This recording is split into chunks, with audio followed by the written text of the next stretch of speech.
안녕하세요. 길몽 웰빙 치약 개발자 백일몽입니다. 오늘은 건강에 대해서 말씀드리겠습니다. 제가 어렸을 때 조금 병약해서 항상 건강에 관심이 있었고, 그래서 초등학교 때 스스로 뒷산에 가서 약초들을 캐서 삶아 먹기도 했습니다.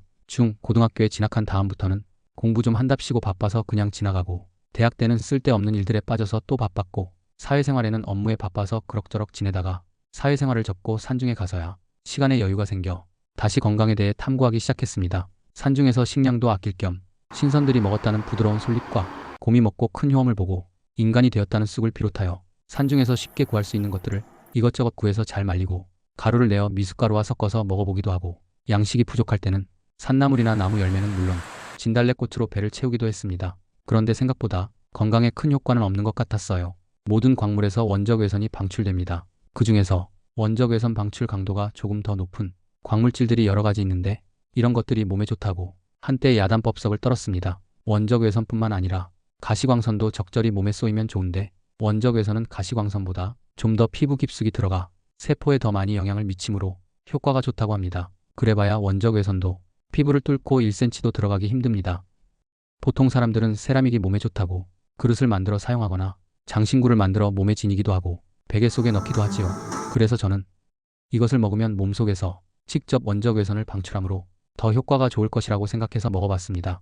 그런데 좋은 약초나 광물질을 먹어도 보통은 하루, 늦으면 2, 3일이면 소변, 대변으로 배출됩니다. 건강이 며칠 만에 좋아지는 것도 아니고 또 수치로 측정할 수 있는 것도 아니어서 그저 기분으로 느끼는 것인데, 그 기분이라는 것이 측정이 객관적이지 못할 뿐만 아니라 컨디션에 따라서 크게 변하므로 어떤 효과가 나는지 알기 어려웠습니다. 그렇게 지내고 있던 어느 날 지인이 옥 장신구를 선물로 주기에 저는 그것을 착용하지 않고 물에 넣고 끓여서 그 물로 차를 달여서 마셔보았어요. 옥을 넣고 물을 끓이면 여러 개씩 뭉쳐있던 물 분자가 더 잘게 쪼개져서 물이 부드러워지면서 물맛도 좋아지고 차도 더 잘 우려질 뿐만 아니라 끓이는 동안에 물에 섞여있던 유해물질도 더 잘 분해되어 휘발합니다. 보석의 재발견이라고 할 수 있지요. 옥이 없으면 금이나 은을 넣어도 괜찮습니다. 그런데 이런 것들의 효과는 일시적이거나 몸의 일부분에만 영향을 주기 때문에 그렇게 대단한 효과가 있는 것은 아닙니다. 그렇게 건강 문제를 탐구하면서 저는 건강의 핵심 요소가 올바른 영양 섭취, 적절한 운동, 편안한 마음이라는 것을 깨달았습니다. 그런데 그 첫째 요소인 영양 섭취를 잘하기 위해서는 우선 치아가 건강해야 하지요.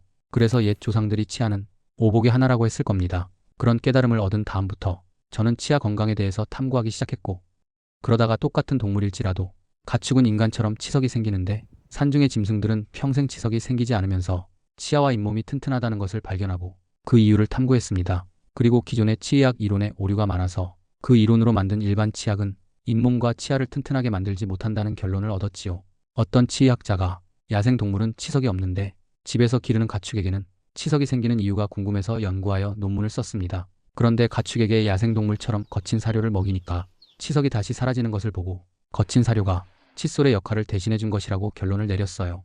하지만 그 이론을 인간에게 적용할 수가 없어서 그 이론에 근거한 치석 예방용 치약 개발을 포기했습니다. 그러나 그것은 그 치의학자의 착각입니다.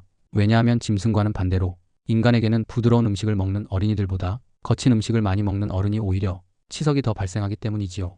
부드러운 분유나 이유식만 먹는 어린 유아에게는 치석이 없고, 성인과 똑같은 음식을 먹은 어린이도 치석이 없는 이유를 기존의 치의학 이론으로는 설명하지 못합니다. 그러므로 일반 치약으로 열심히 양치질하면 치석과 잇몸 통증을 어느 정도 막을 수는 있지만 잇몸이 점점 약해지고 치아가 무너지는 것은 막을 수 없어요. 잘못된 치아 건강법으로 잇몸에 염증이 생기면 그 부위로 세균이나 독성 물질이 여과 없이 침투되어 전신에 퍼지므로 치매, 암, 심혈관 질환, 폐렴, 당뇨가 심해지는 것은 물론 모든 신체 기능에 이상이 옵니다. 그래서 어떤 학자가 연구했는데 잇몸과 치아의 경제적 가치가 약 10억 원이라는 결론에 도달했답니다. 그러므로 소중한 치아에 투자를 안 하고 효과도 없는 일반 치약만 사용한다면 나중에 크게 후회하게 됩니다. 그리고 당뇨가 있으면 치아가 쉽게 무너지는데 역으로 치아를 잘 관리하면 당뇨의 악화를 예방할 수도 있어요. 그리고 당뇨는 음식 조절보다 체내 염도 조절을 잘하는 것이 더 효과가 좋습니다. 음식 조절은 임시 방편이고 염도 조절은 올라간 당도를 쉽게 끌어내리도록 신체 기능을 정상화시키는 근본적인 치료입니다. 다시 말해서 맛있는 음식을 마음대로 먹으면서 치료할 수 있습니다. 우리 몸속의 당분을 저장했다가 다시 꺼내 쓰는 기능이 있습니다. 그것이 잘 안 되는 사람이 바로 당뇨 환자입니다. 당뇨 환자는 당이 많으면 저장을 잘 못하니 소변으로 배출해버리고, 시간이 지나면 반대로 당이 모자라서 당을 보충해야 하는 바보짓을 반복합니다. 그런데 소금은 우리 몸속에 저장 기능이 없어요.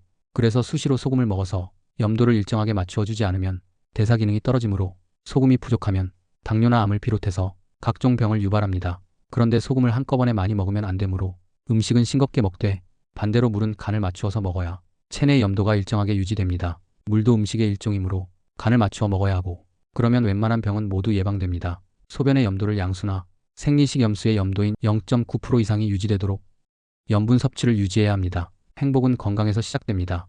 그리고 건강은 치아에서 시작해서 소금으로 마무리된다는 것을 명심하세요. 건강한 치아로 음식을 잘 씹고 좋은 소금으로 체내 염도를 조절하면 영양 섭취와 신진대사가 원활해져서 만병을 예방할 수 있습니다. 건강을 위해서 많은 사람들이 단전호흡이나 명상을 합니다. 호흡이나 명상이 나쁜 것은 아니지만 그 시간만큼 매일 부드러운 운동을 하면 더 건강하고 행복해질 수 있습니다. 명상은 단순히 자기 최면에 의한 심리적 안정을 추구하는 임시 방편에 불과합니다. 진정한 마음의 평화와 행복은 자기 최면에서 얻어지는 것이 아니라 진실을 알고 바르게 처신해야 옵니다. 길몽 웰빙 치약을 권장하는 사용법에 따라서 올바르게 사용하면 치아와 잇몸은 물론 인후부와 뇌의 건강에도 효능이 있어서 코골이와 치매도 예방할 수 있습니다. 오늘은 여기까지 하겠습니다. 구독자 여러분 항상 건강하시기 바랍니다.